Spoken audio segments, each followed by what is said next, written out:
dans tous les domaines de la vie du pays. Le magazine Humura Burundi est diffusé sur le web via le site de la RPA www.rpa.bi. Humura Burundi.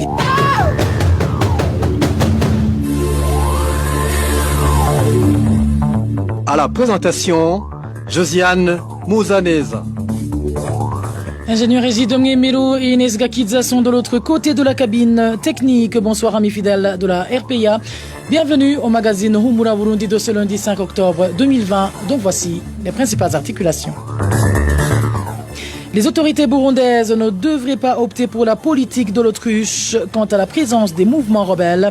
Dans ce magazine, vous suivrez un homme de droit qui conseille au gouvernement burundais de cesser d'envoyer sa milice Imbonerakure à l'abattoir pour effectuer le travail des agents de l'ordre.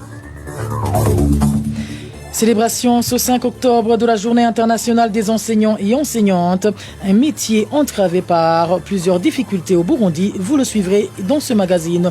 Dans ce magazine, vous suivrez également l'issue d'une rencontre entre le Burundi et la République démocratique du Congo quant à la gestion des forces négatives présentes à l'est de la RDC, lesquelles forces sont accusées de déstabiliser le Burundi. Voilà pour le sommaire. Dans quelques poussières de secondes, le développement de ces titres.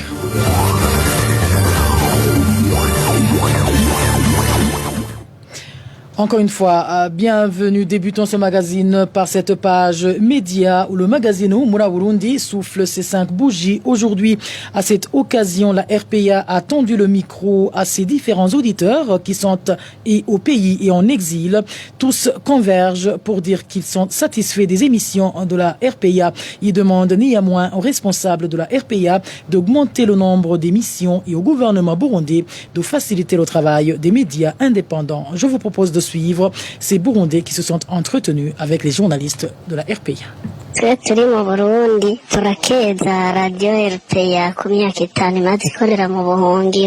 Nous qui sommes au Burundi, nous félicitons la radio publique africaine RPA pour les 5 ans qu'elle vient de passer en train d'informer les gens tout en étant en exil. La RPA a beaucoup contribué dans plusieurs domaines de la vie du pays, par exemple en ce qui concerne les routes. La RPA a plusieurs fois interpellé le gouvernement sur le mauvais état des routes et ce dernier a par la suite essayé de réhabiliter certaines routes. La RPA pouvait aussi insister sur les problèmes qui gangrènent le secteur de l'éducation. Là aussi, le gouvernement a dû se ressaisir et il a résolu certains problèmes qui s'observaient dans ce secteur. Je me souviens qu'il y avait certaines écoles qui étaient sur le point de s'écrouler ou bien d'être emportées par les rivières, mais quand la RPA a lancé l'alerte sur cette situation tout en étant en exil, les autorités se sentaient interpellées et ces écoles ont été réhabilitées. Nous remercions la RPA pour tout cela car elle a continué à travailler de son mieux, même en exil. Ainsi, nous demandons que le gouvernement puisse laisser ces médias incendiés qui se trouvent actuellement en exil de revenir travailler au Burundi, surtout la RPA car elle contribue également au développement du pays. Comme région du camp de Nakifala en Ouganda, nous sommes satisfaits des services de la radio publique africaine via son émission Humura Burundi. Cette émission joue un rôle important dans l'information des réfugiés et d'autres gens qui sont à l'extérieur, même des Burundais qui sont à l'intérieur du pays, parce que il y a des sujets que les radios qui continuent à travailler au Burundi ne peuvent pas traiter et que Humura Burundi les traite avec satisfaction et avec clairvoyance. Donc, en tant que réfugiés, nous sommes satisfaits. Et nous demandons aussi à la radio publique africaine de continuer à creuser encore, à donner des informations, à informer la communauté des réfugiés, à informer la communauté des Burundais qui sont à l'extérieur, même qui sont à l'intérieur, pour continuer à connaître ce qui se passe dans notre pays, parce que pour le moment, depuis 5 ans, c'est pas facile de connaître des vraies informations via les canaux officiels du pays et les radios qui sont devenues partiales parce que la façon dont ils donnent des informations n'est plus impartiale parce que ils ne traitent pas des sujets qui peuvent déranger le parti au pouvoir et l'État en exercice. Donc, pour nous, nous sommes satisfaits. La radio publique africaine continue à jouer un rôle important dans la formation et l'information des Burundais, que ce soit à l'extérieur et à l'intérieur du pays. Pour moi, en tant que réfugié burundais au cas de Mahama, pendant ces 5 ans de service pour la radio publique africaine, à travers son émission Humura Burundi, je remercie vivement la station RPA de ces informations depuis tous les secteurs de la vie de notre pays, le Burundi. En plus, nous entendons des émissions à caractère apaisé qui nous aident à avoir confiance à la vie malgré le malheur que nous vivons. Je dirais par exemple l'émission Turiho, qui nous montre comment certains réfugiés qui vivent dans des cas sévères essayent de combattre la vie à travers les petits projets générateurs de revenus. Il y a aussi d'autres émissions qui nous amènent à la politique burundaise. Un peu de mots. Pendant ces 5 ans d'anniversaire, nous considérons la radio publique africaine à travers son émission Humura Burundi comme un père de famille. Pour ça, nous demandons aux autorités habilitées de la radio publique africaine d'augmenter le temps des émissions et d'ouvrir si possible la radio-télévision de la RPA. Ibijanye n'amagara y'abantu ngaha muri iyi kampi ya Nduta Humura Burundi yaradufashije cyane rwose kuko hariho abana benshi bari bagwaye bakabura ikibavura. Ni ukuvuga yuko abantu benshi bari bimuga. En ce qui concerne le domaine de la santé, ici au camp de réfugiés d'Nduta, le magazine Humura Burundi nous a beaucoup aidés car il y avait des enfants qui étaient malades et certaines personnes handicapées qui n'avaient personne pour les faire soigner. Plusieurs d'entre eux ont reçu de l'aide et ont pu être soignés. Nous demandons aussi que la RPA continue de plaidoyer en faveur des malades car il y en a encore plusieurs qui ont besoin d'aide pour se faire soigner. Également, grâce à la RPA, nous avons pu savoir tout ce qui se passe dans le pays en ce qui concerne la sécurité, la justice, la gouvernance. Nous avons aussi pu connaître ce qui a caractérisé les 100 premiers jours du pouvoir du président Evariste Ndayishimiye grâce au travail de la RPA.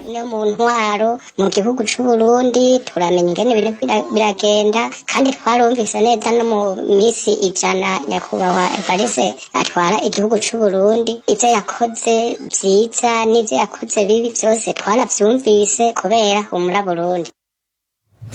Et toujours à ce propos, l'apport des médias en exil dans la construction de leur pays d'origine est remarquable, estime Arnaud Frogère, directeur Afrique de Reporters sans frontières. Selon lui, les journalistes en exil complètent le travail de leurs collègues prestant à l'intérieur du pays et qui travaillent toujours sous pression des dirigeants politiques. Arnaud Frogère. Je dirais d'abord dans un premier temps qu'il faut beaucoup de courage pour continuer son activité et continuer à informer les populations depuis l'exil.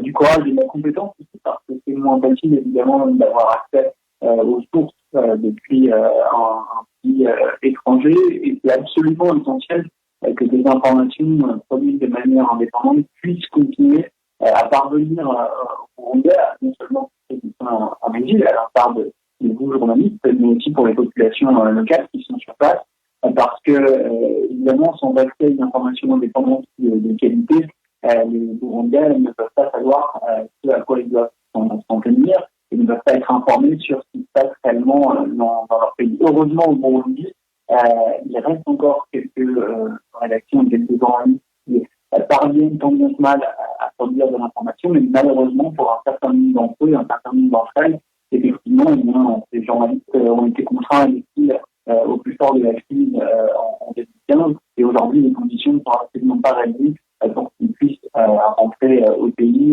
et exercer leur métier. Donc c'est important qu'à la fois les médias restent sur place et les journalistes restent sur place. Je pense à ceux qui travaillent clandestinement, par exemple, pour SOS Média Burundi, je pense au groupe de Presse Iwachu, mais également à ceux qui sont en exil et qui continuent à produire de l'information. Il est important que cette information continue à être produite pour l'ensemble des populations burundaises.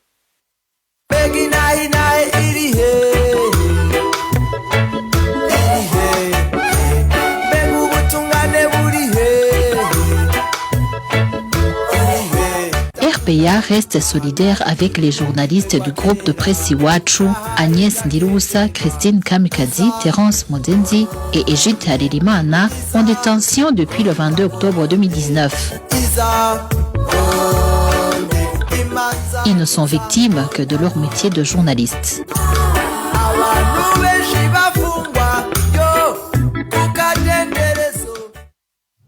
Poursuivons ce magazine par cette page sécuritaire où une femme de la zone 10 réfugiée au camp de Nyarugusu, situé en République unie de la Tanzanie, a été grièvement blessée hier, poignardée par son mari. Cette femme était enceinte et le fœtus a été touché. La femme a fini par avorter. Nos sources au camp de Nyarugusu indiquent que la victime est dans un état critique. Alitée dans un établissement sanitaire du camp, cette femme a besoin d'être transfusée, mais le sang dont elle a besoin leur fait encore défaut. L'homme qui a blessé sa femme est connu sous le nom de Saïdi. Après le forfait, il a pris le large et la police tanzanienne est à sa recherche. Selon des sources sur place, le couple n'était pas en bon terme. La femme et leurs enfants avaient quitté la maison depuis près de 2 semaines et le mari est allé la trouver à leur domicile actuel. Sécurité toujours, un corps sans vie d'une femme a été découvert ce dimanche en état de décomposition. Cela s'est passé en commune Buganda de la province Cibitoke. Les informations en provenance des proches de la famille de la victime indiquent que la leur avait été portée disparue depuis 1 semaine. Le point avec Hervé Néohil. La victime s'appelait Pircheri Nizigama, âgée de 40 ans. Son corps a été découvert ce dimanche dans la zone Ndava de la commune Buganda en province de Cibitoke. Selon les proches de sa famille, cette femme a répondu à un appel téléphonique le 27 septembre alors qu'elle se trouvait à son domicile dans la commune Gihanga de la province de Bubanza. Les mêmes sources précisent que Pircheri Nizigama a par la suite quitté son domicile et qu'elle a été vue pour la dernière fois en compagnie de 3 hommes dans un bistrot de la commune Buganda. Les proches de sa famille à Buganda font savoir qu'il a attendu mais qu'il n'est pas rentré ce jour-là. Il indique qu'ils ont par la suite essayé de la retrouver sans succès. Son cadavre a été découvert par des cultivateurs de la zone Ndava qui l'ont ensuite enterré dans un petit caniveau au moment où son corps était en état de décomposition. Les proches de la victime se sont alors rendus sur place ce dimanche pour exhumer son corps. Jusqu'à présent, le mobile de cet assassinat n'est pas connu, mais certaines sources signalent qu'il existerait des conflits fonciers entre la victime et certains membres de sa famille. La rédaction de la RPA a essayé de joindre Anve Pamphile Kizimana, administrateur de la commune Buganda. La femme tuée était commerçante de riz et laisse derrière elle 4 enfants. Merci à toi Hervé Niyouhide. Et comme bilan sécuritaire de la semaine écoulée, la RPA a pu répertorier 2 personnes assassinées. La première victime était connue sous le nom de Muhimundu, surnommé Binena, habitant de la colline et commune Songa de la province de Bururi. Cet ancien militaire ex-FAB a été tué par balle par des policiers vendredi dernier. Ces derniers l'ont accusé d'avoir tenté de les désarmer lorsqu'il s'était interposé entre lui et sa femme avec qui il se chamaillait. La deuxième victime est une femme de la colline Rurambira, commune Mukike de la province Bujumbura. Il a été poignardé par son mari jeudi de la semaine dernière. Des conflits familiaux seraient à l'origine de cet assassinat. Sécurité toujours, les habitants de la colline Gisagazuba, située en province Rumonge, ont de plus en plus du mal à regagner leur domicile. Cela est consécutif aux mauvais accueils leur réservés par les administratifs à la base. Décontenancés, certains commencent à retourner là où ils s'étaient réfugiés depuis le début des affrontements entre forces régulières et mouvements rebelles. Eloge Divin Remecha, reportage. Ici à Gisagazuba, il y a des personnes qui tirent avantage de cette situation, surtout que les gens qui avaient fui vivaient tout près des positions des forces de l'ordre.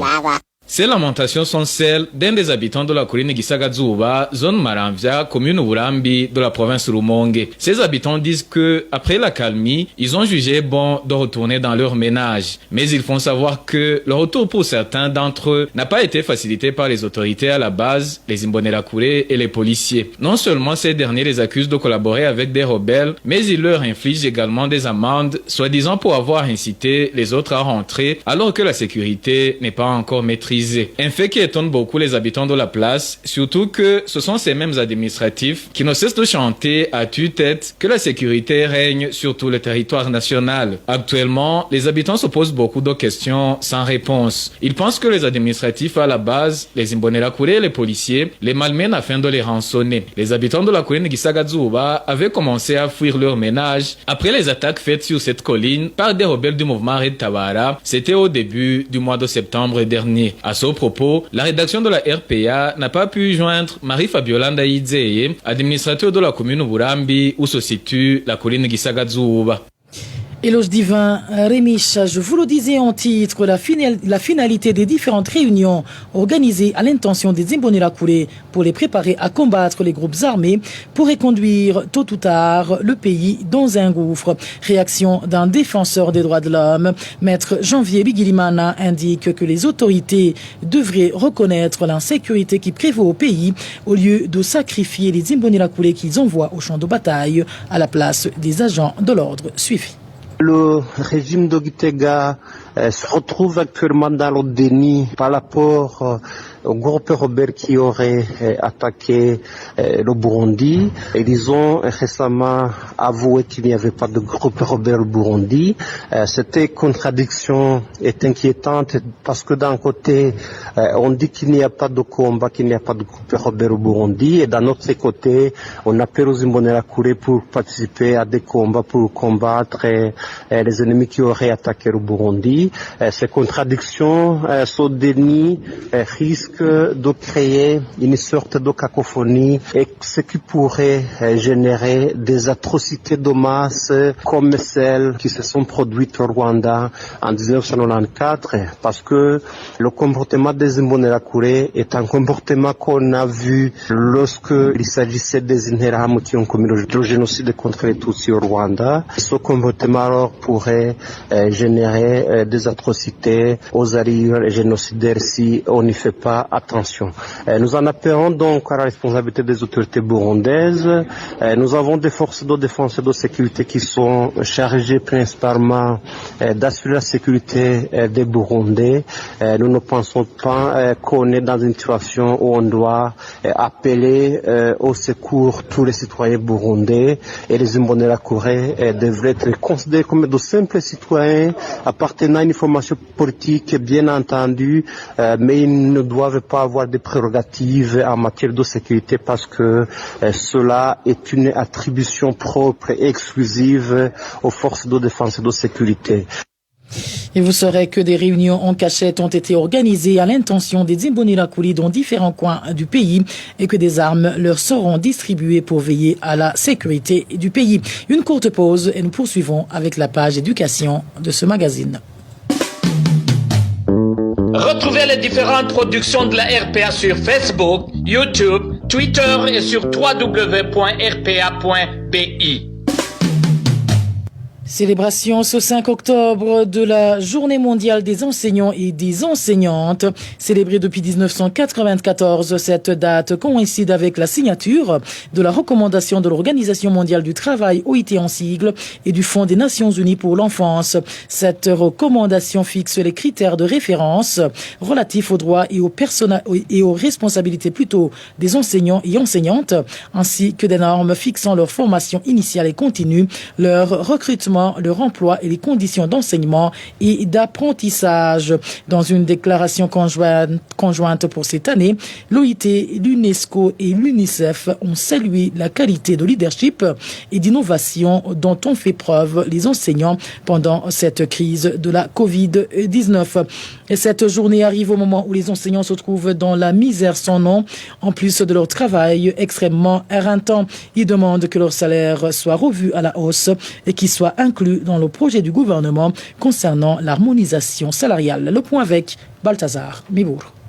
Les enseignants en général et en particulier ceux dans l'intérieur du pays, faut savoir que cette journée leur dédiée ne leur est d'aucune utilité. Et pour cause, non seulement il faut face à diverses difficultés, mais ils disent également crouler sous le poids du travail suite à leurs horaires très volumineux. Ces plaintes sont du moins pour ceux du fondamental. Pour ceux du poste fondamental, à côté de cet horaire surchargé, il faut savoir que le nombre insuffisant d'enseignants ne leur facilite également pas la tâche, sans parler du surnombre des élèves. Pour pallier à cette pénurie d'enseignants, les établissements essaient tant bien que mal de faire recours aux vacataires payés de la poche des parents. Certains enseignants qui se sont entretenus avec la RPA regrettent aussi le fait que, niveau salarial, ils semblent avoir été oubliés à telle enseigne qu'ils sont dénigrés par leur entourage, y compris les cabaretiers qui vont même jusqu'à baptiser les boissons traditionnelles d'inno des enseignants juste parce qu'ils les jugent incapables de s'acheter un Primus ou une Amstel. Pour rejoindre le début du mois, certains enseignants disent d'être obligés de faire recours aux découvertes à défaut d'avoir des prêts bancaires. Il y en a même ceux qui vont juste à emprunter illégalement de l'argent via le système communément appelé Banque Lambert. Les plus chanceux pratiquent en parallèle l'agriculture ou l'élevage, tandis que d'autres vont demander des postes de vacatariat dans d'autres établissements. Ce qui ne fait que le fatiguer davantage. Aujourd'hui, ces enseignants demandent à leur ministère de tutelle de faire tout son possible pour les augmenter en attendant que la harmonisation des salaires soit effective et c'est en fait de leur permettre de se concentrer sur ce pourquoi ils ont été appelés, c'est-à-dire enseigner. Ils demandent également que des salles de classe soient construites pour désengorger les classes et que de nouveaux enseignants soient recrutés. Néanmoins, ils encouragent le gouvernement à poursuivre son projet d'indemnité d'ajustement salarial. Balthazar Miburu et les enseignants burundais réfugiés en Tanzanie éprouvent eux aussi des difficultés liées à leur travail. Ils font savoir que non seulement leur salaire est minime, mais aussi les conditions dans lesquelles ils travaillent sont défavorables. Le point avec Vicky Chris Nineritz. Les enseignants burundais réfugiés en Tanzanie indiquent qu'ils ont du mal à exercer leur métier dans les camps des réfugiés. Certains enseignants du camp d'Umtendeli font savoir que cette journée dédiée à l'enseignant est célébrée alors qu'ils font face aux conditions de travail déplorables. Aujourd'hui, c'est une journée internationale dédiée à l'enseignant. C'est une journée qui arrive avec beaucoup de difficultés, surtout les difficultés qui hantent les enseignants. Et si on peut citer par exemple le salaire insuffisant, le manque de temps suffisant pour préparer les cours et pour faire le suivi efficace de tous les élèves parce que les élèves sont nombreux. Un autre problème est lié à la performance, surtout qu'il n'y a pas de formation de perfectionnement pour les enseignants. Un autre problème, c'est un problème lié aux matériels pédagogiques qui sont insuffisants. Certains même sont presque inexistants. Du côté du camp des réfugiés d'Onduta, les enseignants burundais indiquent que c'est comme si cette journée n'existait pas. Ici, au camp d'Onduta, l'enseignant n'avance pas dans son métier parce qu'on nous ignore. On ne pense pas à améliorer nos conditions de travail. Un enseignant est pris à la légère. Même son de cloche pour les enseignants réfugiés au camp d'Onyarugusu. Ils indiquent qu'ils enseignent dans des conditions difficiles. Ces enseignants indiquent qu'il y a même ceux qui abandonnent leur métier. On a un petit salaire. Certains enseignants optent pour l'abandon du métier car ils ne bénéficient de rien. Ils demandent aux organisations œuvrant dans le domaine de l'éducation d'augmenter leur rémunération et de leur donner le matériel nécessaire pour faciliter leur travail. Les ONG qui appuient le secteur de l'éducation dans les camps des réfugiés en Tanzanie sont IRC, Save the Children, Caritas et d'autres. Vicky Chris Nineritsi, le mouvement d'action patriotique MAP Burundi Buhire salue le courage et la bravoure des enseignants et enseignantes burundais malgré les conditions précaires dans lesquelles ils travaillent. En cette journée mondiale qui leur est dédiée, MAP Burundi Buhire demande aux enseignants et enseignantes de rester dignes et responsables dans l'exercice de leur métier qui vise la transformation socio-économique du pays. Suivi Libera Nibashira Kandi, il est le porte-parole du mouvement MAP Burundi Buhire. Le mouvement d'action patriotique tient à adresser un message à tous les enseignants et enseignantes burundais. Le mouvement d'action patriotique MAP Burundi Buhire profite de cette occasion pour rendre un vibrant hommage à tous les enseignants et enseignantes burundais pour leur rôle dans la construction d'un Burundi moderne et prospère. Malgré les conditions de travail difficiles, ils font un sacrifice et un travail remarquable. L'éducation est l'arme la plus puissante que l'on puisse utiliser pour changer le monde. Je cite le président Nelson Mandela et Jacques Delors qui disait ceci: l'éducation, un trésor est caché dedans. L'enseignant a un grand rôle à jouer, notamment celui de préparer et de former des citoyens responsables, patriotes, visionnaires et compétents. L'enfant que vous formez aujourd'hui sera le dirigeant de demain. Le Burundi de demain sera ce que vous aurez bâti aujourd'hui. C'est une grande responsabilité et un travail qui honore tous les enseignants. Quelle que soit l'ampleur de la crise d'aujourd'hui, restez Restez dignes et responsables. Soyez à l'avant-garde de la transformation socio-économique de notre belle patrie. N'acceptez pas que cette institution qui s'appelle École de demain soit l'objet d'interférences politiciennes et improductives. Mapurundi Buhire croit fortement que s'il n'y avait pas l'enfant à élever, à protéger, à instruire et à transformer en homme pour demain, l'homme d'aujourd'hui deviendrait un non-sens et pourrait disparaître. Chers enseignants, chères enseignantes, œuvrez à la refondation du système éducatif burundais, aujourd'hui complètement délabré et relégué au second plan. Mapurundi Buhire vous souhaite, chers enseignants et chères enseignantes burundais, de fêter cette journée qui vous est dédiée dans l'espoir d'un lendemain meilleur. Mapurundi Buhire vous souhaite beaucoup de courage car nous savons que vous travaillez dans des conditions difficiles tout en gardant à l'esprit vos immenses responsabilités vis-à-vis du Burundi de demain. Le porte-parole du mouvement MAP Burundi Buhire, le professeur Libera Nibashira Kandi, s'est entretenu avec notre confrère Emmanuel Niyongeko. Humura Burundi.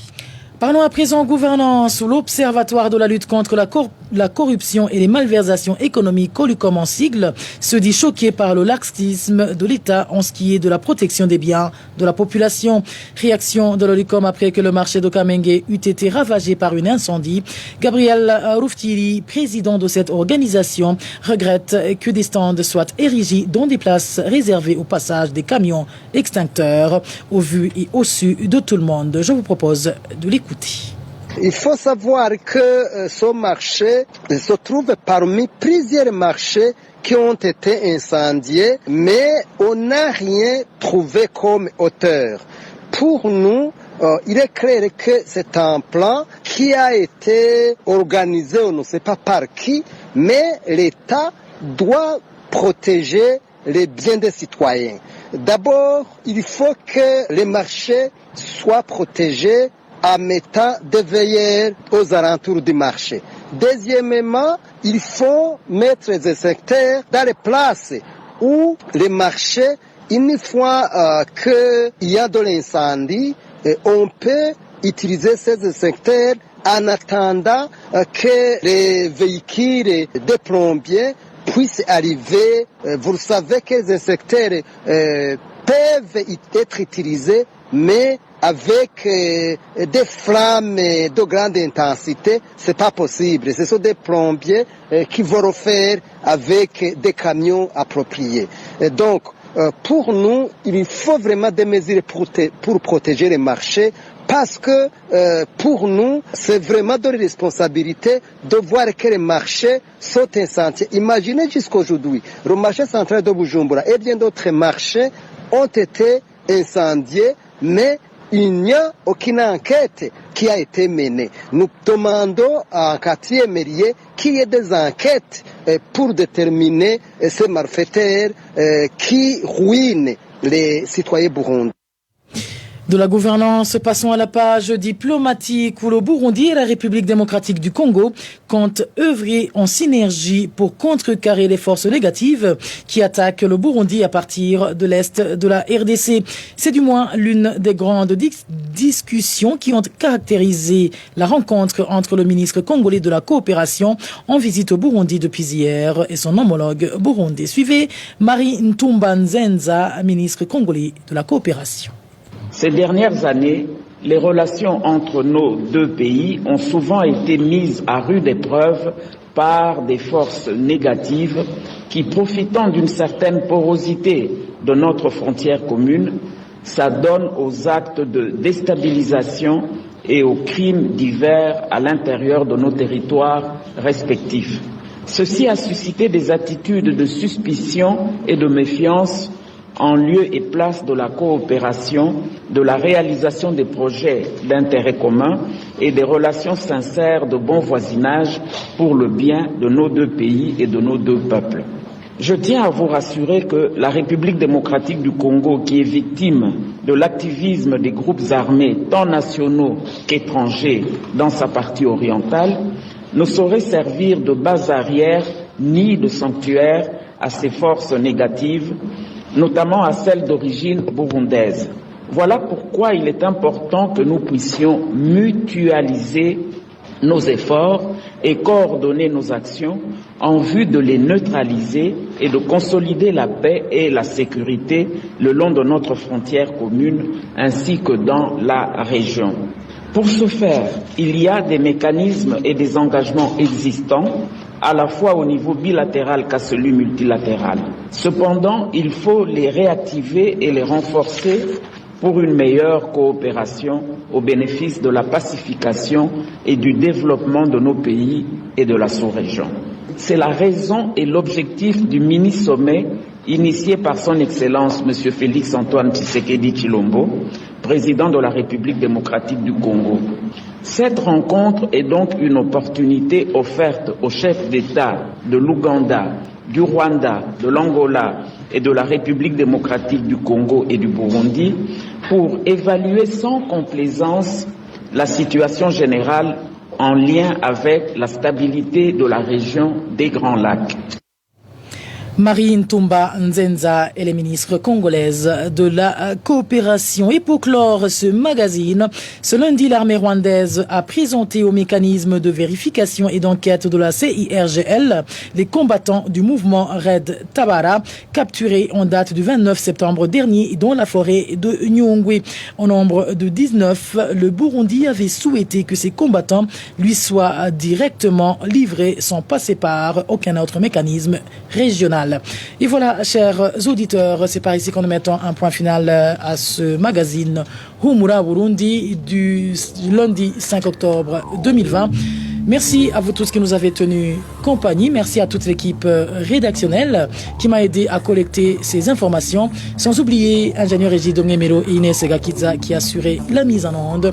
À la présentation, vous étiez avec Josiane Mouzaneza. Bonne fête à tous les travailleurs de la RPA et bonne soirée chez vous.